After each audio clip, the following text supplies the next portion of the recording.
And she was really pretty, Mommy. She had long red hair, and Daddy bought her a sparkling necklace. Emma continued, innocently spoonning her pasta as my husband David's face grew increasingly pale. I watched him squirm, pretending to be absorbed in my own dinner, while our 8-year-old daughter unknowingly exposed his secret.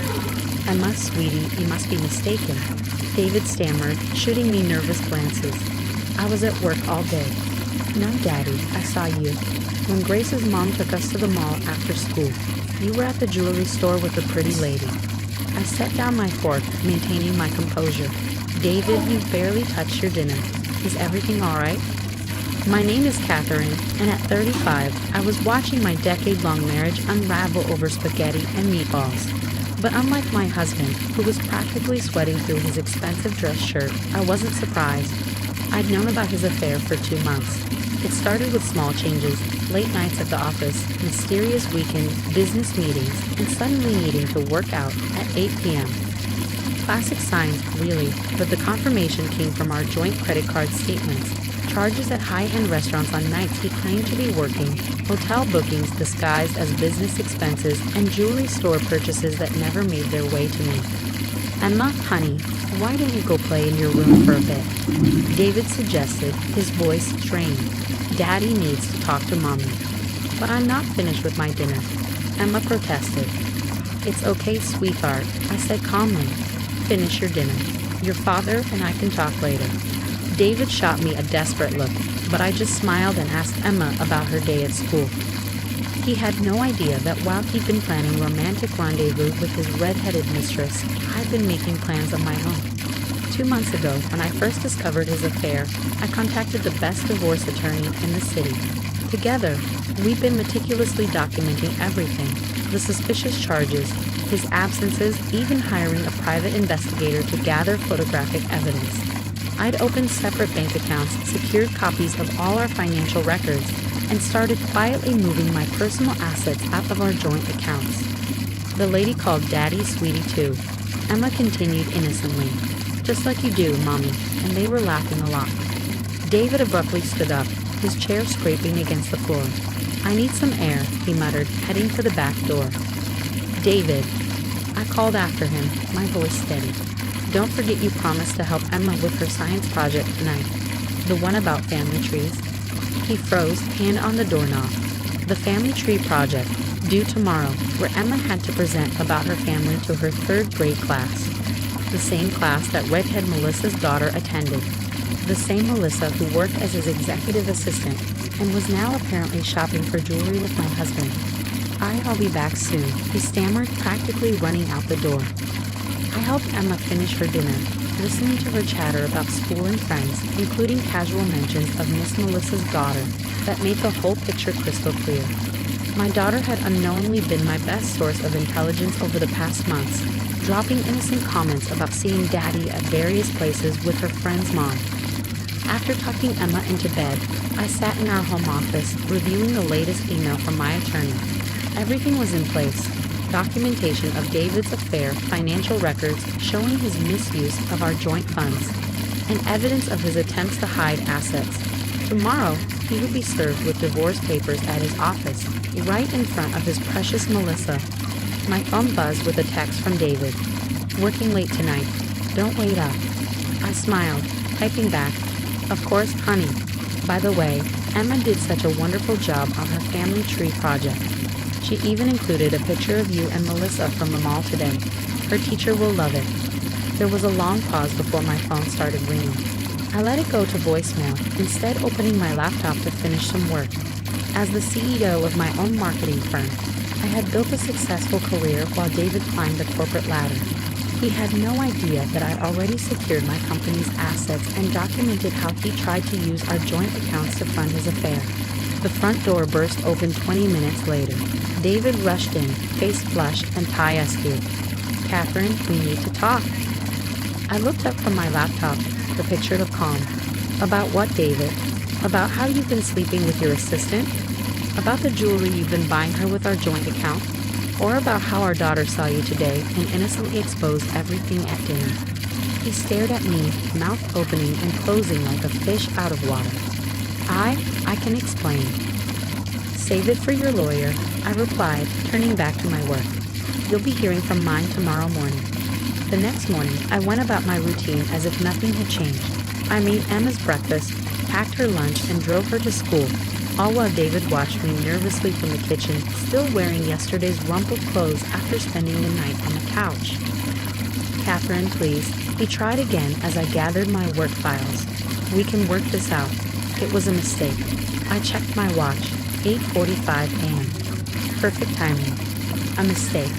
I raised an eyebrow.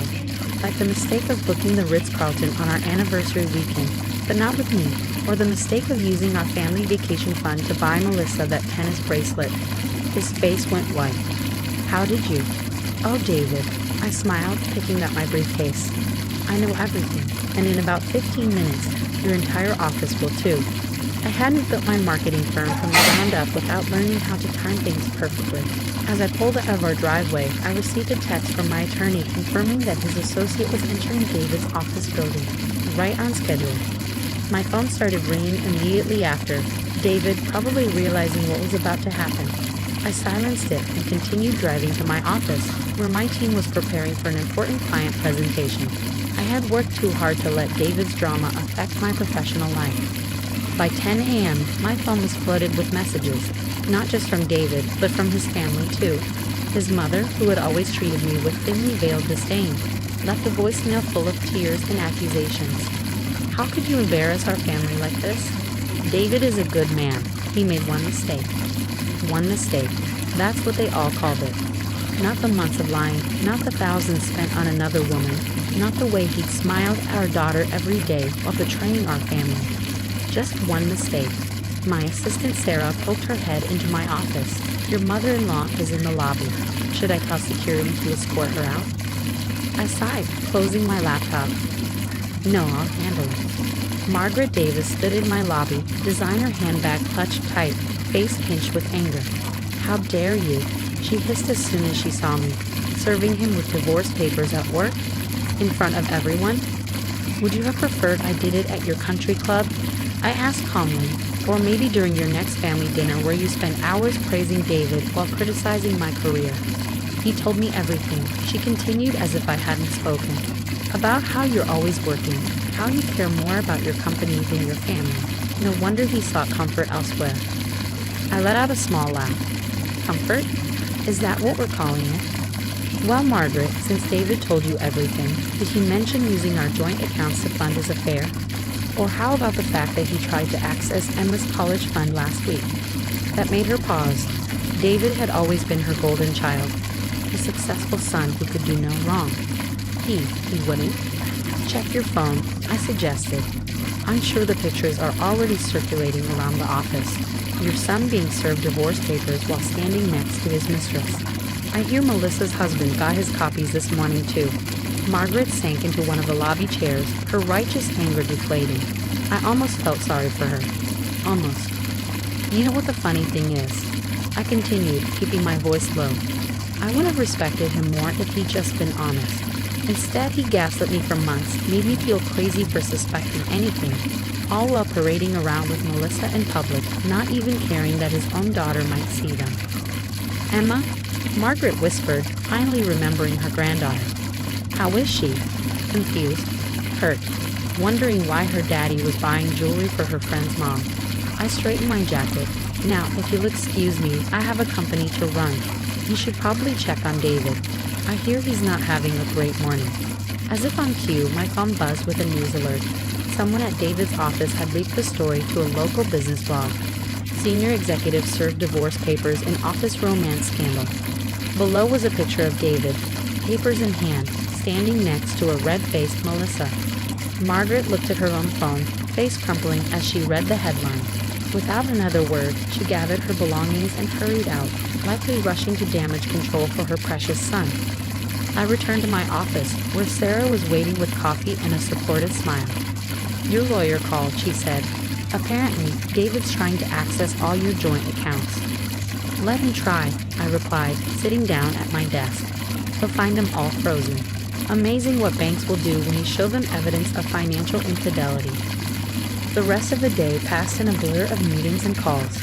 I focused on work, on my clients, on anything but the drama unfolding across town. By the time I left to pick up Emma from school, I had 3 missed calls from David's lawyer and a text from Melissa herself. A lengthy apology that I deleted without reading. Emma was quiet during the drive home, clutching her family tree project. "Mommy," she finally said as we pulled into our driveway. "Sarah's mom said her daddy did something bad too, and now they don't live together anymore. Is that going to happen to us?" I parked the car, turning to face my daughter. The real thaw was just beginning, and I needed to be ready for it. "Sometimes, sweetie," I said carefully, "grown-ups make choices that change everything. But no matter what happens, I promise you'll always be loved." She nodded, her small face serious. "Can we have pizza for dinner?" I smiled, grateful for the resilience of children. "Yes, we can have pizza. And maybe ice cream too." As we walked into the house, I saw David's car approaching. Time for the next round. But this time, I was ready. I had always been ready. David stood on our doorstep, looking disheveled in his usually immaculate suit. "Catherine, please, just give me 5 minutes." I glanced at Emma, who was already settling in the living room with her homework. 5 minutes. Outside. We stepped onto the porch, maintaining a careful distance between us. The man I spent 10 years loving now looked like a stranger, his polished facade crumbling under the weight of his exposed lies. "You've ruined everything," he started, running his hands through his hair. "My reputation, my career. Melissa's husband is threatening to sue the company." I couldn't help but laugh. "I ruined everything." "That's rich, David. Tell me, when exactly did I force you to sleep with your assistant, or make you spend our money on her? Or perhaps I somehow made you lie to our daughter?" "It wasn't like that," he protested. "Things with Melissa just happened. We were working late one night." "Save the cliches." I cut him off. "I'm not interested in your excuses. What I am interested in is discussing custody arrangements and division of assets. Through our lawyers, of course." His face darkened. "You think you're so clever, don't you? Planning all this behind my back, making me look like a fool at work. But you forget, I know things about your company, things that wouldn't look good to your clients." I smiled, pulling out my phone. "You mean like the confidential files you tried to access last week? The ones you thought you could use as leverage? Check your email, David. You'll find a cease and desist letter from my corporate attorney." He stared at me, realization dawning. "You knew. All this time you knew." "I built my company from nothing," I said quietly. "Did you really think I wouldn't protect it? That I wouldn't notice when my own husband tried to steal corporate secrets?" Inside, I could hear Emma talking to someone, probably on the phone with her grandmother. Margaret, no doubt trying to damage control from all angles. "What do you want?" David finally asked, deflating. "Money? The house." "I want what's fair," I replied, "and I want you to be a better father than you've been a husband. Emma deserves that much." As if on cue, our daughter appeared at the door.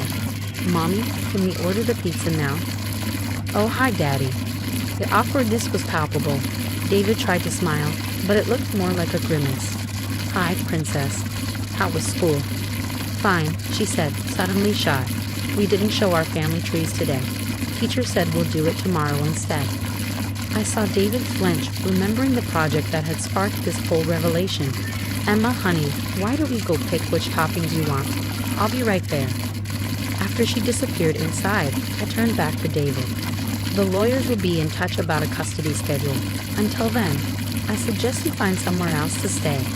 "This is my house too," he protested weakly.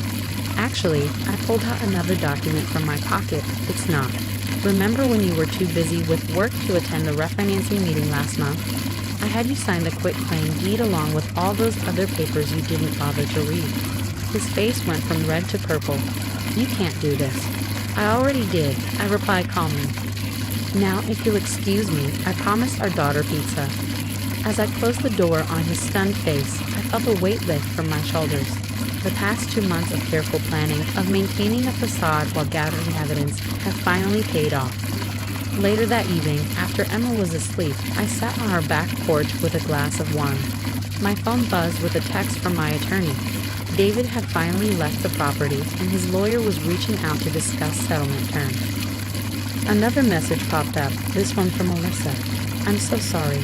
I never meant for any of this to happen." I deleted it without responding. Her guilt wasn't my concern anymore. The next few weeks would be challenging, explaining the situation to Emma, dealing with David's family's attempts at reconciliation, managing the gossip at both our companies. But for the first time in months, I felt at peace with my decisions. My phone rang one last time. Grace, Emma's friend's mother, the one who had been at the mall that fateful day. Catherine, I just wanted you to know, you did the right thing. I saw them that day at the mall, and I couldn't figure out how to tell you. Emma just blurted it out so innocently. Thank you, Grace, I replied. Sometimes our children see things more clearly than we do.